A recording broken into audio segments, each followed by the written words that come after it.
हरे कृष्णा। तो आज के सेशन में हम कवर करेंगे Bhagavad Gita as it is, chapter 9, text number 6। तो आज के श्लोक में भगवान हमें यहाँ पे समझाते हैं कि किस प्रकार भगवान ने सभी जीव और पूरा सृष्टि भगवान के अंदर वो विराजमान है। कैसे ये पॉसिबल है, इसके लिए भगवान यहाँ पे एक उदाहरण के द्वारा हमें समझा रहे हैं। तो हमने देखा है पिछले 2 श्लोकों में जहाँ पे भगवान ने राजविद्या देना प्रारंभ करते हैं, तो हमें भगवान ने कहा था कि पूरी सृष्टि जो है, पूरी सृष्टि और साथ में वहाँ पे रहने वाले हर एक जीव भगवान पे स्थित है, भगवान के अंदर स्थित है। तो कोई सोच सकता है कि सृष्टि तो इतना विशाल है, जैसे अगर हम सिर्फ हमारी धरती की बात करेंगे तो कितना विशाल है धरती। एक कोने से हमें दूसरे कोने तक पहुंचने के लिए कितना समय लग जाता है, इतना बड़ा, इतना विशाल है हमारा एक पृथ्वी। इसी के बाद ही हमें ज्ञात है विज्ञान के द्वारा कि हमारे सौर मंडल में हमारे पृथ्वी के अलावा अन्य बहुत सारे प्लैनेट्स हैं, बहुत सारे स्टार्स हैं। इतना ही नहीं, हमारे जो यूनिवर्स है या हमारा जो ब्रह्मांड है, इससे भी कई गुना बड़े बड़े ब्रह्मांड हम इस सृष्टि में देख सकते हैं हमारे आधुनिक विज्ञान के द्वारा। तो हमारी जो इतना सृष्टि या हमारी भौतिक सृष्टि जो इतना विशाल है, जो विज्ञान भी से पुष्टि करता है, तो इतनी विशाल काय सृष्टि भगवान के ऊपर कैसे स्थित हो सकता है। तो ये भगवान तो जैसे हमने शास्त्रों के द्वारा समझा है, देखा है, तो भगवान जो उनका एक रूप है, इनका एक आकार है, उस भगवान के ऊपर ये पूरी सृष्टि कैसे स्थित हो सकती है, ये हमें समझना मुश्किल हो सकता है। तो इसीलिए आज के श्लोक में भगवान यहाँ पे एक उदाहरण देते हैं। इस उदाहरण के द्वारा हमें समझना आसान हो जाएगा कि पूरी सृष्टि भगवान के ऊपर किस तरीके से विराजमान है, हाउ इट डिपेंड्स, वो कैसे भगवान के ऊपर निर्भर करता है, ये इस उदाहरण के द्वारा हम समझ सकते हैं। तो आज के श्लोक में भगवान कहते हैं, यथाकाश स्थितो नित्यम, यथा आकाश स्थितो नित्यम। आकाश मतलब यहाँ पे स्पेस, जिसे हम कहते हैं अंतरिक्ष, उसके बारे में कहा जा रहा है। यहाँ पे अंतरिक्ष और स्काई या आकाश दोनों एक्चुअली अलग अलग है। हमें लगता है ये सिनोनिम्स है, एक्चुअली वो सिनोनिम्स नहीं, बल्कि ये दोनों अलग अलग है। जो हम अपने दृष्टि से देख सकते हैं, जिसे कहते हैं ब्लू स्काई, उसे कहते हैं आकाश, या उसे कहते हैं स्काई, आकाश। और उससे भी बाहर, मतलब हमारे जो पृथ्वी के बाहर जो है, उसे कहते हैं अंतरिक्ष। It is out of the earthly planet, तो उसे कहा जाता है अंतरिक्ष। तो इस प्रकार यहाँ पे हमें समझाया जा रहा है कि किस प्रकार से, जिस तरीके से आकाश में स्थित है, क्या स्थित है, वायु सर्वत्र गोमहा, वायु या हवा, हवा जिसकी क्वालिटी है कि वो हर जगह पे फैला हुआ है। हम देख सकते हैं पूरे संसार में हवा जो है हर जगह पे वो प्रेजेंट है। ऐसा कोई भी स्थान नहीं है हमारे पृथ्वी पे जहाँ पे हवा एग्जिस्ट नहीं करता। तो कहीं भी आप जाइए, हवा आपको मिल जाएगा। तो यहाँ पे कहते हैं कि वायु सर्वत्र गोमहा, वायु जिसका स्वभाव है कि वो सर्वत्र है, सर्वव्यापी है, वही वायु अंतरिक्ष में क्या होता है, वो रेस्ट करता है अंतरिक्ष में। तो यहाँ पे संसार में क्या करता है, वो फ्लो होता है, हर जगह फैलता है, घूमता, हर जगह पे वो घूम रहा है, लेकिन वही अंतरिक्ष में वो सिचुएटेड है, शांत है। तो इस प्रकार ये उदाहरण यहाँ पे भगवान दे रहे हैं। जिस तरीके से हवा जो सर्वव्यापी है, हर जगह पे है, वो अंतरिक्ष में विराजमान होता है, अंतरिक्ष में स्थित होता है। तो इसी प्रकार ये पूरा सृष्टि, पूरी हर एक जीव वो मेरे ऊपर निर्भर है या मेरे में स्थित है। तथा सर्वाणि भूतानि मत्स्थानिति उपधारया। सो इन द सेम मैनर, इसी प्रकार से जैसे एक हवा हर जगह पे है लेकिन फिर भी आकाश में स्थित होता है, इसी प्रकार पूरी सृष्टि जो है वो मेरे ऊपर स्थित है। तो ये उदाहरण के द्वारा भगवान हमें समझा रहे हैं कि किस प्रकार भगवान सभी चीजों को कंट्रोल करते हैं, सभी चीजें भगवान के विल के ऊपर निर्भर होते हैं। तो भावार्थ हम देख सकते हैं, भावार्थ के प्रारंभ में प्रभुपाद कहते हैं that space is the biggest manifestation which we can conceive. Space जो है वो सबसे इतना विशाल है, जो भी हमारी गणना में जो विस्तार रूप से हम देख सकते हैं, उन सभी चीजों में अंतरिक्ष जो है वो सबसे विस्तार कहा जाता है। जैसे अगर हम देखेंगे माउंट एवरेस्ट, कहते हैं सभी पर्वतों की श्रेणी में माउंट एवरेस्ट जो है ये सबसे बड़ा है। इसी प्रकार अगर कोई बिल्डिंग को देखेंगे तो कहते हैं कि एक देश में जैसे दुबई में एक बड़ा सा बिल्डिंग है, तो कंपेयर करते हैं कि वो जो बिल्डिंग है वो दुनिया के सबसे ऊंचा बिल्डिंग है, लंबा बिल्डिंग है। तो इस प्रकार हर एक वस्तु में हम कंपेयर करते हुए देख सकते हैं कि हाँ ये सबसे बड़ा है, ये सबसे लंबा है, इस पर से उसे गणना कर सकते हैं। लेकिन सभी कंसिडरेशन में सबसे विस्तार वस्तु या सबसे विस्तार रहने वाला चीज वो क्या है? उसे कहते हैं स्पेस। क्योंकि आज के समय में भी जहाँ पे विज्ञान इतना आगे बढ़ चुका है, उस विज्ञान के द्वारा भी हम सभी जगहों को या सभी वस्तुओं का माप कर सकते हैं। तो कितना विशाल है, कितना लेंथ है, उसे माप सकते हैं। लेकिन हमारा जो अंतरिक्ष है इसे मापना आज के दिन में भी ये पॉसिबल नहीं हुआ। आज भी हमारा विज्ञान इस बात को सही प्रकार से समझ नहीं पाता कि हमारे अंतरिक्ष की विड्थ एंड ब्रेड्थ क्या है, हमारा अंतरिक्ष कितना विशाल है, कितना बड़ा है, ये समझना आज भी इन लोगों के लिए पॉसिबल नहीं हुआ। तो इसी कारण उनके पास एक थ्योरी भी है जो विज्ञान कहता है अपने थ्योरी के द्वारा कि हमारे जो अंतरिक्ष है वो आज भी विकास हो रहा है, इट इज कंटिन्यूसली ग्रोइंग। ये थ्योरी वो लोग देते हैं। ये थ्योरी क्यों दे रहे हैं? क्योंकि इतने सालों के बाद भी जितना भी वो प्रयास क्यों ना करे, फिर भी हमारे जो अंतरिक्ष है, स्पेस है, इसका चौड़ाई, इसका लंबाई कितना है ये मेजर करना उन्हें पॉसिबल नहीं हुआ। इसलिए वो लोग इस थ्योरी को आगे कहते हैं कि हमारा अंतरिक्ष जो है, हमारा स्पेस जो है वो विशाल हो रहा है और विकास हो रहा है अभी भी। इसीलिए हमें उसका बाउंड्री दिख नहीं रहा या उसका बाउंड्री कितना है हम इसे माप नहीं पा रहे। तो इस प्रकार हमारी जो स्पेस है इसे कहते हैं this is the greatest manifestation which we can conceive. सबसे विशाल कार्य वही है जिसे हम गणना देख सकते हैं। कुछ लोग तो ये भी कहते हैं कि अंतरिक्ष के लिए तो कोई भी सीमा नहीं है, there is no boundary for it. वो ऐसा क्यों कहते हैं? क्योंकि उनके पास उनके विज्ञान के द्वारा आज तक भी उन्होंने उसकी अंतिम क्षण तक उसकी बाउंड्री को देख नहीं पाए। लेकिन हमें शास्त्रों के द्वारा समझना चाहिए कि अंतरिक्ष है तो बहुत ही विशाल है, जितना हम उसकी गणना भी नहीं कर सकते, उसे आप लोग कंसीव भी नहीं कर सकते, इतना विशाल है।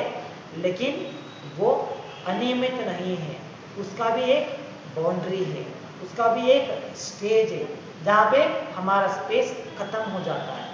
और जब ये खत्म होगा तो उसके बाद में आध्यात्मिक संसार प्रारंभ होता है। तो ये ज्ञान हमें शास्त्रों के द्वारा मिल सकता है। तो यहाँ पे प्रभुपाद कहते हैं कि हमारा अंतरिक्ष जो इतना विशाल है, इतनी विशाल अंतरिक्ष में पूरी सृष्टि समाया गया है, पूरा सृष्टि। तो हम देख सकते हैं जिस प्रकार से हमारे एक प्लैनेट है, तो हमारे सौर मंडल में आने वाले सभी प्लैनेट्स उस स्पेस के भाग हैं, अंतरिक्ष के भाग हैं, जहाँ पे अंतरिक्ष जो इतना विशाल है उसके अंदर सभी प्लैनेट्स, एक स्टार अपने अपने स्थान पे वो लोग सिचुएटेड हैं। तो इस प्रकार हमारी जो पूरी सृष्टि है, ये पूरा सृष्टि इसी अंतरिक्ष का भाग है, या इसी अंतरिक्ष में वो सिचुएटेड है। तो इसके लिए अगर आप एक एग्जाम्पल देंगे, जैसे मान लीजिए अगर आप एक बड़ा सा ड्रम लेंगे, बड़ा सा ड्रम जो इतना विशाल होगा, उसके अंदर अगर आप कुछ धातुओं को उसमें फ्लोट कराएंगे, कुछ मैकेनिज्म के द्वारा, कुछ वैक्यूम के द्वारा या हवा के द्वारा, 2-3 आइटम्स को वहाँ पर अगर आप फ्लोट कराओगे, तब देख सकते हैं कि ड्रम जो है वो इतना विशाल है, उसके अंदर 2-3 या 4-5 जो भी आपने आइटम्स डाले वो वहाँ पे फ्लोट कर रहे हैं। तो वो सभी चीज़ें जो आपने डाला है वो कहाँ पे सिचुएटेड है? उस एक ड्रम के अंदर है। तो इसी प्रकार हमारे ये जो अंतरिक्ष है, ये हमारी भौतिक सृष्टि है, और इसके अंदर सभी प्लैनेट्स, सभी सृष्टि, सभी स्टार्स, गैलेक्सी, ये सब कुछ इसके अंदर सिचुएटेड है। तो इस प्रकार शास्त्रों में कहते हैं कि भगवान ने जब सृष्टि किया, भगवान ने जब सृष्टि की रचना करते हैं, तो उस सृष्टि की रचना में 1/4 जो है वो भौतिक संसार होता है, और 3/4 जो है वो आध्यात्मिक संसार है। मतलब इस पूरी सृष्टि की सिर्फ 25% उतना ही भौतिक संसार में आता है, it's considered as a material sky, और बाकी का जो 75% है उसे कंसिडर किया जाता है स्पिरिचुअल स्काई। तो देखिए, जो पूरी सृष्टि की सिर्फ 25% है, उस 25% के अंदर हम लोग विराजमान हैं, और इसके बावजूद भी, ये सिर्फ 25% होने के बावजूद भी इसकी गात्र क्या है ये समझना या इसे मापना हमारी बस की बात नहीं है। तो हम सोच सकते हैं कि ये 25% कितना विशाल है। इसलिए कहते हैं इसी 25% में तो पूरा सृष्टि इसके अंदर विराजमान है या सिचुएटेड है। तो ये प्रभुपाद कहते हैं the space permits the movement of even the atoms and on up to the greatest planets the sun and the moon. तो इसी अंतरिक्ष के अंदर हम देख सकते हैं सबसे छोटे से छोटा वस्तु भी इसके अंदर सिचुएटेड है, जैसे एटम्स, और सबसे विशाल काय जैसे सूर्य ग्रह हो सकता है या शुक्र ग्रह हो सकता है, तो सबसे विशाल है वो भी इसी अंतरिक्ष का एक भाग है। तो इस प्रकार अंतरिक्ष इतना विशाल है कि इसमें सबसे छोटे से छोटे वस्तु से लेके हुए सबसे बड़े से बड़े प्लैनेट को भी इसके अंदर समाया गया है। Although the sky is great, still it is situated within the space.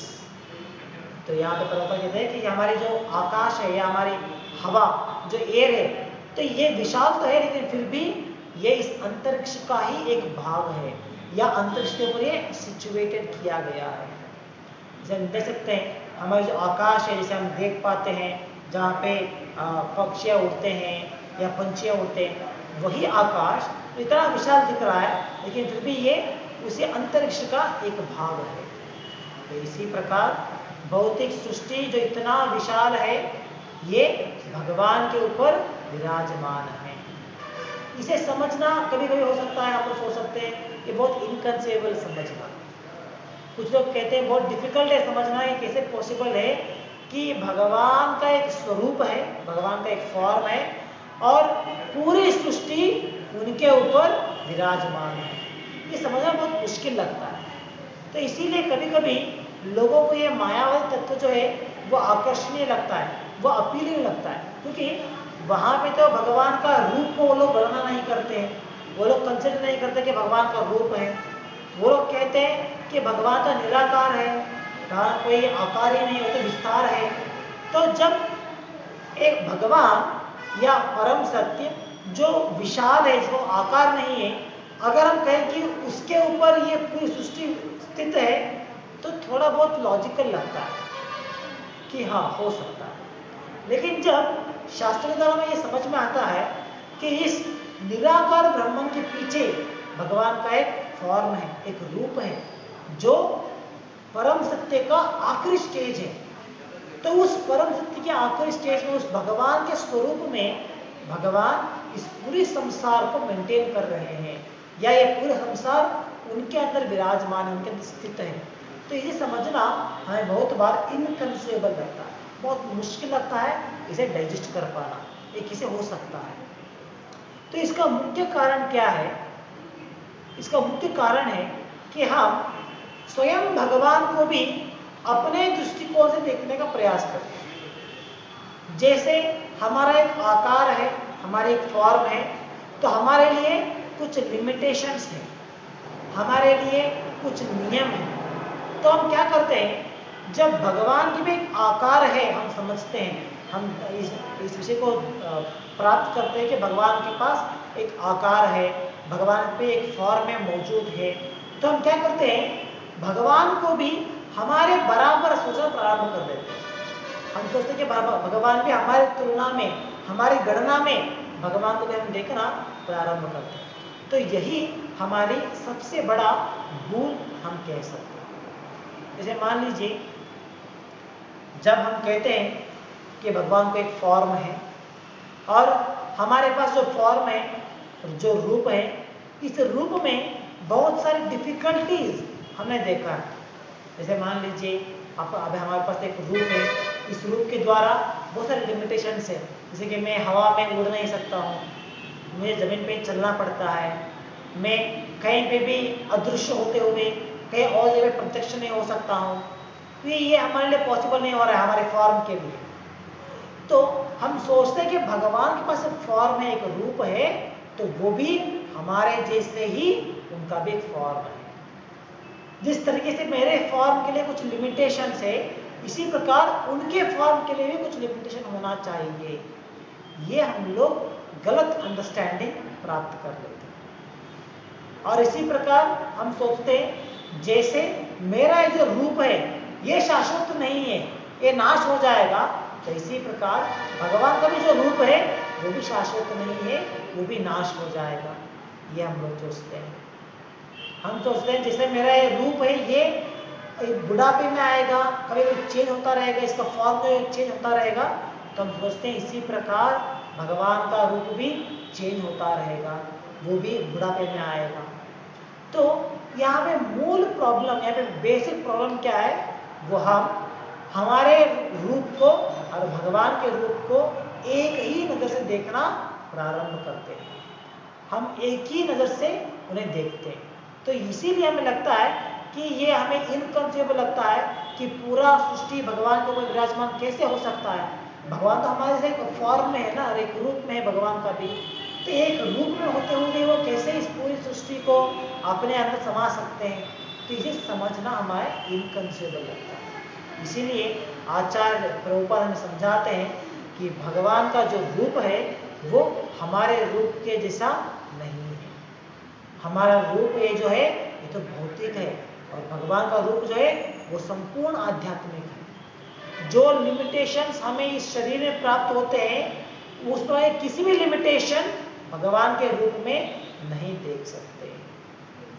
ये सिर्फ भगवान के लिए उतना ही नहीं है, बल्कि सभी जीवों के लिए, जो भी जीव आध्यात्मिक संसार में अपने मूल स्वरूप को प्राप्त करते हैं, तो उन्हें हमारे शरीर के ऊपर रहने वाले लिमिटेशंस या कंडीशंस उन्हें अप्लाई नहीं होते।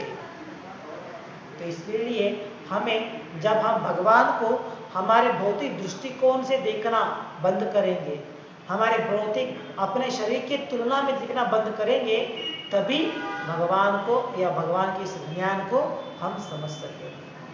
तो इसीलिए हमें समझना है कि भगवान आखिर में, भगवान जो परम सत्य है, वो आखिरी स्टेज में एक आकार होने के बावजूद, एक फॉर्म होने के बावजूद, भगवान होने के बावजूद पूरा सृष्टि उनके ऊपर ही विराजमान है। तो जब कहते हैं कि पूरी सृष्टि उनके ऊपर विराजमान है, तो इसका मतलब क्या है? That he is the maintainer of the whole cosmic manifestation. पूरी संसार उन्हीं के आदेश के ऊपर चलता है। तो इसके लिए भावार्थ में प्रभुपाद कुछ शास्त्रों के द्वारा उल्लेख भी यहाँ पे दे रहे हैं। इस प्रकार शास्त्रों में ये उल्लेख दिए गए। तो उन शास्त्रों के उल्लेखों को देखने से पहले हम लॉजिकली भी इस विचार को समझ सकते हैं। जैसे हमारा विज्ञान इस विषय को पुष्टि करता है कि हमारे सौर मंडल में रहने वाले हर एक प्लैनेट जो है उनका अपना ही एक मार्ग है। तो हम सिर्फ अपने अंतरिक्ष के बारे में या सिर्फ अपने सौर मंडल के बारे में बात कर रहे हैं। तो इसके अलावा भी बहुत संसार इतना विशाल है, बहुत सारे सौर मंडल है, बहुत सारे गैलेक्सी है, यूनिवर्सेस है। उसके अलावा हम सिर्फ हमारे सौर मंडल के बारे में बात कर रहे हैं। तो हमारे सौर मंडल में आने वाले सभी प्लैनेट्स, चाहे वो 8 हो सकते हैं या 9 हो सकते हैं विज्ञान के अनुसार, तो सभी प्लैनेट्स अपने ही उनका एक पाथ होता है, अपना एक मार्ग होता है जहाँ पे वो अपने उस मार्ग में घूम रहे हैं। तो जैसे हमारे सौर मंडल में सूर्य बीच में है और सभी प्लैनेट अलग अलग स्थान में या अलग अलग डिस्टेंस में सिचुएटेड है और सूर्य के भीतर या सूर्य के अराउंड वो घूम रहे हैं। तो हम देख सकते हैं विज्ञान इस विषय को पुष्टि करता है कि हर एक प्लैनेट अपने मार्ग को कभी बदलता नहीं है। उसका एक फिक्स्ड पाथ है, इतना फिक्स्ड पाथ है कि उस पाथ से वो कभी थोड़े भी इंचेस, ज़्यादा नहीं, सिर्फ थोड़े इंचेस भी आगे पीछे नहीं होता। इतना उसका फिक्स्ड मार्ग है, वो उसी मार्ग में घूम रहा है। तो आप देख सकते हैं कि जब ये पूरा सौर मंडल, इसमें रहने वाले हर एक प्लैनेट, सूर्य, सभी ग्रह, ये सभी एक ही अपने ही फिक्स किए स्थान के ऊपर वो घूम रहे हैं, कभी इधर उधर नहीं होते। तो इसका मतलब क्या है? ऐसा कोई ना कोई तो होना चाहिए, कोई तो शक्ति होनी चाहिए जो इसे सही तरीके से कंट्रोल कर रहा है, तो इसे सही मार्ग में लेके जा रहा है या सही तरीके से उसे अपनी ही स्थिति में या अपनी मार्ग में उसे कंट्रोल कर रहा है। So there should be an energy. तो ये हम लॉजिकली भी हम समझ सकते हैं। ये कैसे पॉसिबल हो सकता है कि बिना किसी शक्ति के या बिना किसी भगवान के हस्तक्षेप के बिना everything is happening so perfectly? कैसे पॉसिबल है? जैसे हमारी पृथ्वी सूर्य के आगे पीछे, सूर्य के अराउंड इतने सही प्रमाण में घूम रहा है, उसका स्पीड जो है वो भी एग्जैक्ट है। ऐसा नहीं कि कल थोड़ा ज़्यादा स्पीड हो गया था, आज कम हो गया है, या कभी रुक गया, कुछ भी नहीं, एग्जैक्ट स्पीड मेंटेन करता है। उसकी जो मार्ग है वो एग्जैक्ट मार्ग को मेंटेन करता है। इसीलिए हम देख सकते हैं everything is happening systematically in this material world. जैसे सीजनल चेंज हो सकते हैं या वातावरण के बदलाव हो सकते हैं, सब कुछ सिस्टमेटिकली चल रहा है। तो जब इतना सिस्टम में सब चीज चलते हैं तो there should be a person, there should be an energy which is controlling the movement of this planet. तो ये लॉजिकली भी हम समझ सकते हैं। तो इसी प्रकार यहाँ पे भावार्थ में प्रभुपाद अन्य शास्त्रों का उल्लेख यहाँ पे दे रहे हैं, जिसके द्वारा प्रभुपाद यहाँ पे समझाते हैं कि इस भौतिक संसार में घटने वाले हर एक घटना जो है भगवान के नियंत्रण में। ऐसा कुछ भी नहीं है जो भगवान के कंट्रोल में नहीं है। कई कई लोग सोचते हैं, जैसे मान लीजिए कहीं पे सुनामी आ जाता है या कहीं पे भूकंप होता है, लोग सोचते हैं maybe things are out of control of lord also. भगवान के क्षमता के बाहर है, भगवान के कंट्रोल के बाहर है सभी ये चीज़ें, इस वजह से कोई सोच सकते हैं, लेकिन एक्चुअली नहीं। पूरी भौतिक संसार में जो भी यहाँ पे चलता है घटना, वो सभी भगवान के नियंत्रण में। So he is the controller, he is the maintainer and he is the sustainer. तो सब कुछ भगवान के अधीन में ही हो रहा है। श्रील प्रभुपाद जब अपनी मॉर्निंग वॉक पे प्रभुपाद समुद्र के किनारे जाते थे हर दिन, तो उस समय प्रभुपाद एक बार ये एग्जाम्पल देते हैं समुद्र को दिखाते हुए।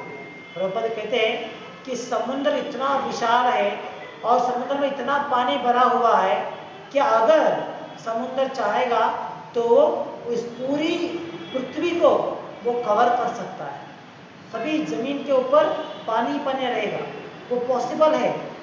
लेकिन फिर भी हम समुद्र के किनारे इतना विदाउट एनी टेंशन, बिना किसी डर के हम इतने आराम से घूम रहे हैं। क्या कारण है? हमें कॉन्फिडेंस है कि समुद्र अपनी सीमा छोड़ के बाहर नहीं आएगा, इतना कॉन्फिडेंस है। तो प्रभुपाद ये एग्जाम्पल देते थे। तो समुद्र अपना बॉर्डर छोड़ के, अपना बाउंड्री छोड़ के बाहर नहीं आएगा, इतना कॉन्फिडेंस है हमें उसके ऊपर, इसीलिए हम समुद्र के किनारे पे आराम से वॉक कर रहे हैं। ये कॉन्फिडेंस कैसे आता है?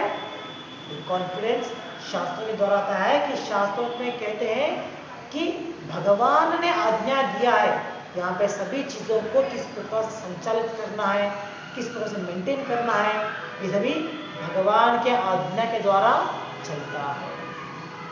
इसमें प्रभुपाद कहते थे lord has ordered the ocean not to cross this boundary. तो भगवान ने इसके लिए एक बाउंड्री खींचे रखा है, इसे पार नहीं होना। तो इसीलिए हम लोग बिना एक निडर होते हुए समुद्र के किनारे आराम से घूमते हैं। तो इस प्रकार समुद्र अपना सीमा पार के बाहर नहीं आता, ये कॉन्फिडेंस है। क्यों? बिकॉज लॉर्ड हैज ऑर्डर, भगवान ने उसे आज्ञा दिया है कि इसे पार नहीं करना है।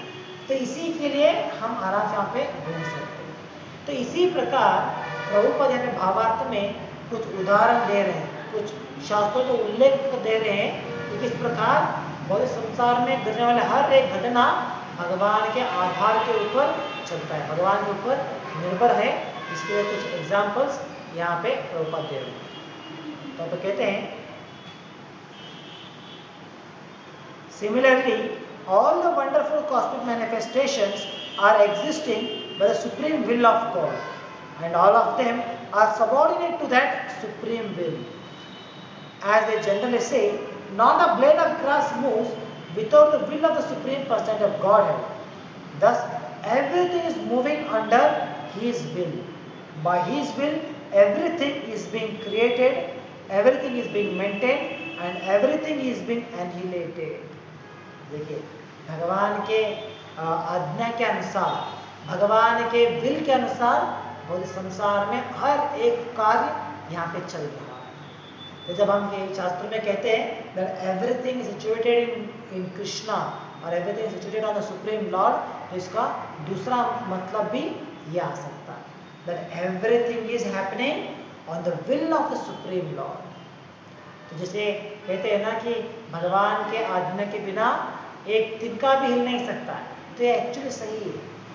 तो भौतिक संसार में चलने वाले हर एक घटना भगवान से प्रेरित है, ये भगवान के कंट्रोल में है। इतना सब कुछ होने के बावजूद कि भगवान के विल के द्वारा ही सृष्टि की निर्माण होता है, भगवान के विल से ही यहाँ पे सृष्टि चलता है, संचालित है, और भगवान की विल से ही सृष्टि नाश भी होता है। इतना सब कुछ होने के बावजूद भगवान इस पूरी सृष्टि से अलूफ है। इस सृष्टि में भगवान को कुछ भी आसक्ति नहीं, भगवान इंटरफियर नहीं करते, सब कुछ उनके आधार के ऊपर चल रहा है, लेकिन फिर भी भगवान इससे अलग है, इससे दूर है।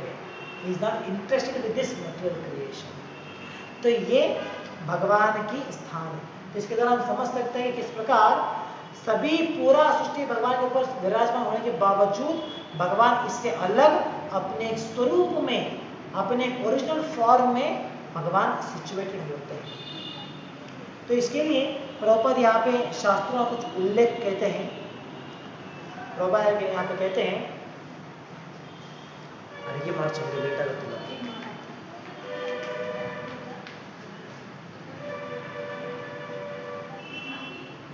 Still he is aloof from everything, as space is always aloof from the activities of the atmosphere. In the Upanishads, it is stated, it is out of the fear of the Supreme Lord that the wind is blowing. in the Garga Upanishad also it is stated, by the supreme order under the superintendence of the supreme person of Godhead, the moon, the sun and the great planets are moving. तो यहाँ पे प्रभुपाद गर्ग उपनिषद का एक उल्लेख कहते हैं और वहाँ पे कहते हैं कि इस प्रकार गर्ग उपनिषद में ये कहा गया है कि भगवान के भय से ये हवा जो है वो चलता है। मतलब यहाँ पे होने वाले हर एक एक्टिविटी भगवान के द्वारा हो रहा है या भगवान से वो भगवान के विल के द्वारा वो चल रहा है। तो इसी प्रकार यहाँ पे और एक उल्लेख में यहाँ पे प्रभुपाद कहते हैं कि भगवान के आज्ञा के अनुसार ही sun, moon and other planets are moving. हर एक ग्रह भी अपने अपने स्थान पे वो विराजमान है, अपने अपने स्पेस में घूम रहा है on the order of supreme Lord. तो इसे हमें समझना चाहिए शास्त्रों के द्वारा कि पूरी संसार में चलने वाले हर एक कार्य जो है वो भगवान के द्वारा नियंत्रण में है। तो इस सब कुछ होने के बावजूद भगवान इससे अलूफ है, भगवान इससे अलग है, he is not interested with this. तो इसके लिए एक छोटी सी घटना हम यहाँ पर उल्लेख करना पसंद करेंगे। तो एक बार कहा जाता है कि अल्बर्ट आइंस्टीन जो हमारे विज्ञान के बड़े महान विज्ञानी थे, जो भगवान के अस्तित्व को स्वीकार करते थे। वो उनकी बहुत सारे कोट्स हम देख सकते हैं जहाँ पे वो भगवान की उपस्थिति के बारे में, भगवान के अस्तित्व के बारे में वो स्ट्रांगली बिलीव करते थे। तो एक बार ऐसा होता है कि अल्बर्ट आइंस्टीन जो थे वो अपने कुछ साइंटिस्ट के साथ वो कुछ डिस्कस कर रहे थे सृष्टि की रचना के बारे में। तो अपने अपने ओपिनियन बताते हुए, समझाते हुए उन्होंने सुना कि बाकी जो सभी साइंटिस्ट थे वो लोग मान रहे थे कि पूरी सृष्टि की रचना जो है ये एक्सीडेंटली हुआ है, कुछ बिग बैंग थ्योरी के द्वारा हुआ है। तो बिग बैंग नहीं होता तो सृष्टि की रचना नहीं होता, इसके पीछे कोई भगवान नहीं, कोई गॉड नहीं है। तो इस प्रकार से उन लोगों का वाद चल रहा था। तो आइंस्टीन अपने तर्क के द्वारा समझाने का प्रयास कर रहे थे कि ये पॉसिबल नहीं है कि बिना क्रिएटर, सृष्टि के रचनाकर्ता के बिना ये सृष्टि होना पॉसिबल नहीं है, there should be a creator. तो ये आइंस्टीन का वाद था, लेकिन फिर भी वो बाकी लोग इसे समझ नहीं पा रहे थे या उसे एक्सेप्ट नहीं कर रहे थे। तो उस समय अल्बर्ट आइंस्टीन ने वहाँ पे रहने वाले कुछ विज्ञानियों को अपने लैबोरेटरी में आने के लिए आमंत्रण देते, इनवाइट करते कि आप मेरे लैबोरेटरी का आ जाइए। तो अल्बर्ट आइंस्टीन जो इतने महान विज्ञानी थे, उनके लैब को जाना तो बड़े गर्व के बात होता है सब किसी के लिए। तो ये बड़ा एक अवसर है जो कोई भी इसे खो देना नहीं चाहेंगे। तो इसीलिए वो लोग मान जाते हैं कि हाँ हम लोग आपके लैब को आएंगे, कल आएंगे। तो अगले दिन जब सभी मित्र आइंस्टीन के घर में आते हैं, उनके लैब में आते हैं, तो आइंस्टीन जो है उन्हें अपना लैब दिखाने के लिए लेके जाते हैं और लैब में घूमते हुए यहाँ वहाँ देखते हुए जो भी उन्होंने अपने थ्योरीज के एक्सपेरिमेंट के लिए जो भी उन्होंने बनाया है उसके सबके बारे में सुनते हुए, समझते हुए वो आगे घूमते हुए जा रहे थे। तो आप एक कॉर्नर में आके पहुँचते हैं और वहाँ पे देखते हैं वहाँ पे एक सुंदर सी एक डायग्रामा बनाया गया है जो हमारी सौरमंडल की रचना को खूबहू वहाँ पे दिखाया गया है। जिस तरीके से हमारे सौरमंडल में बीच में सूर्य है और उनके अराउंड 9 प्लैनेट्स घूम रहे हैं, अपने अपनी स्थिति में है, क्या उनका पोजीशन है, सब कुछ वहाँ पे वेरी सिस्टमेटिकली उस डायग्रामा को बनाया गया था। और अगर उसे बटन ऑन करेंगे, स्विच ऑन किया जाएगा तो सभी प्लैनेट्स जो है सूर्य के अराउंड वो घूम रहे थे, जैसे हमारे सौरमंडल में घूमते हैं इसी प्रकार वहाँ पे अपनी गति में वो लोग घूम रहे थे। इस प्रकार से वो डायग्रामा बनाया गया था। तो जब सभी मित्र उसे देखते हैं तो बड़े प्रसन्न होते हैं और आइंस्टीन को वहाँ पे देखते हुए, आइंस्टीन से एड्रेस करते हुए वो उसे उनकी प्रशंसा करते हैं कि आप इतने जीनियस हो, सो सिर्फ आप ही ये काम कर सकते हो, इतना अच्छी डायग्रामा बना सकते हो, तो इसका श्रेय आपको ही जाता है। तो इस तरह से उन्हें वो ग्लोरीफाई कर रहे थे। और उस समय आइंस्टीन चौंकते हुए, सरप्राइज्ड वे वो कहते हैं अरे नहीं, एक्चुअली ये जो यहाँ पे डायरामा है हमारे सौरमंडल का, ये एक्चुअली मैंने बनाया ही नहीं है, ये तो मेरे क्रिएशन नहीं है। तो फिर फ्रेंड्स पूछते थे कि ये तो फिर ये किसने बनाया है? आपकी लैब में तो आपने बनाया होगा ना। लेकिन फिर वो नहीं मानते आइंस्टीन। आइंस्टीन कहते हैं कि नहीं नहीं, ये तो मैंने तो नहीं बनाया है, मैंने इसकी रचना नहीं किया है। तो बाद में आइंस्टीन कहते हैं हो सकता है कल मैंने अपने कुछ एक्सपेरिमेंट्स के लिए मैंने कुछ केमिकल्स लेके आए थे दुकान से, कुछ केमिकल्स लेके आया था और यहाँ पे मैंने रखा था कल रात, और कल रात मेरे सोने के समय कुछ शब्द भी सुनाई दिया मुझे एक बड़े से ब्लास्ट के जैसा, लेकिन मैंने उसको इग्नोर कर दिया था। हो सकता है जो भी केमिकल्स मैं लेके आया था यहाँ पे, उन सभी केमिकल्स का मिश्रण होते हुए वो ब्लास्ट हो गया और उस ब्लास्ट के द्वारा ये जो डायरामा हम देख रहे हैं इसका निर्माण हो गया है। तो इस डायरामा का निर्माण करने के श्रेय मेरा नहीं है, एक्चुअली ये केमिकल रिएक्शन का हो सकता है। तो इस प्रकार उन्होंने अपने फ्रेंड्स को समझाया। तो तभी सभी मित्र हंसते हुए वो कहना चालू करते हैं ये कैसे पॉसिबल है, इतनी सुंदर सी डायरामा जो खूब वो हमारे सौरमंडल को रिसेंबल कर रहा है, हर एक प्लैनेट्स है, सूर्य है, और वो अगर आप उसे इलेक्ट्रिफाई करेंगे, उसे करंट ऑन करेंगे, स्विच ऑन करेंगे तो सभी सिस्टमेटिकली घूम रहे हैं। ये कैसे पॉसिबल है कि ये एक डायरामा सिर्फ एक केमिकल रिएक्शन के द्वारा हो सकता है, किसी से बनाया नहीं, ये अनएक्सेप्टेबल है, इसे हम लोग मान ही नहीं सकते। तो इस प्रकार से वो अपना तर्क सुनाते हैं। और उस समय आइंस्टाइन जो थे वो हंसते हुए कहते हैं कि जब आप इस एक डायरामा को आप इसे एक्सेप्ट नहीं कर पा रहे हो कि कुछ केमिकल रिएक्शन के द्वारा एक डायरामा का निर्माण हुआ है या रचना हुआ है, जब आप इसे एक्सेप्ट नहीं कर पा रहे हो तो आप कैसे मान लेते हो कि हमारी इतनी पूरी सृष्टि, जो हमारा पृथ्वी है, अलग अलग प्लैनेट से इतनी सुंदर सी हमारी सृष्टि है, ये पूरा सृष्टि बिना कोई सृष्टिकर्ता के बिना रचना हो गया है और वो भी एक ब्लास्ट के द्वारा निर्माण हुआ है, या कैसे एक्सेप्ट कर सकते हैं? तो इस प्रकार आइंस्टाइन अपने तर्क के द्वारा उन्हें इस विषय को समझने के लिए उन्हें वो प्रेरित कर रहे थे कि पूरा सृष्टि जो है ये रचना के पीछे एक रचनाकार है, एक भगवान है जो जिसने पूरी सृष्टि की रचना किया है। तो इस प्रकार इस स्टोरी के द्वारा हम समझ सकते हैं कि हाँ, जब हम देखते हैं कि पूरी सृष्टि में सभी चीजें सिस्टमेटिकली चल रहे हैं, everything is happening so perfectly, तो इसके पीछे भगवान या भगवान की विल होना बहुत जरूरी है। कुछ भी यहाँ पे ऑटोमेटिकली चल रहा है या ऑन इट्स ओन कुछ भी हो रहा है, ये एक्सेप्ट करना इलॉजिकल माना जाता है एक्चुअली। तो इसीलिए यहाँ पे भी शास्त्रों के उल्लेख के द्वारा प्रभुपाद समझा रहे हैं कि किस प्रकार भगवान के आज्ञा के अनुसार ही सभी प्लैनेट अपने अपने स्थान में घूम रहे हैं।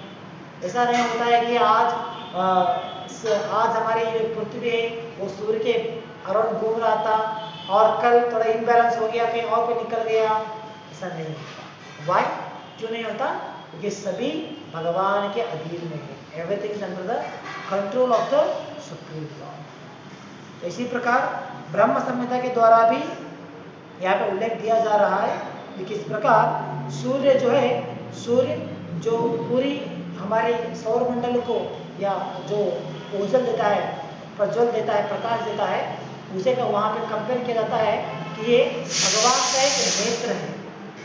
सूर्य को भगवान के नेत्र को नेत्र है कहा जाता है। तो इसी प्रकार भगवद गीता के आगे आने वाले अध्याय में जहाँ पे विष्णु रूप के बारे में हमें इंफॉर्मेशन मिलती है, तो वहाँ पे भी सूर्य को भगवान का नेत्र कहा गया है। तो इस सभी शास्त्रों के उल्लेखों के द्वारा हमें समझना चाहिए कि पूरी सृष्टि जो है वो भगवान के अधीन में है, everything is happening under the will of the supreme Lord. तो इस प्रकार पूरी सृष्टि भगवान में स्थित है। तो ये विचार इन सभी उल्लेखों के द्वारा हम इसे समझ सकते हैं।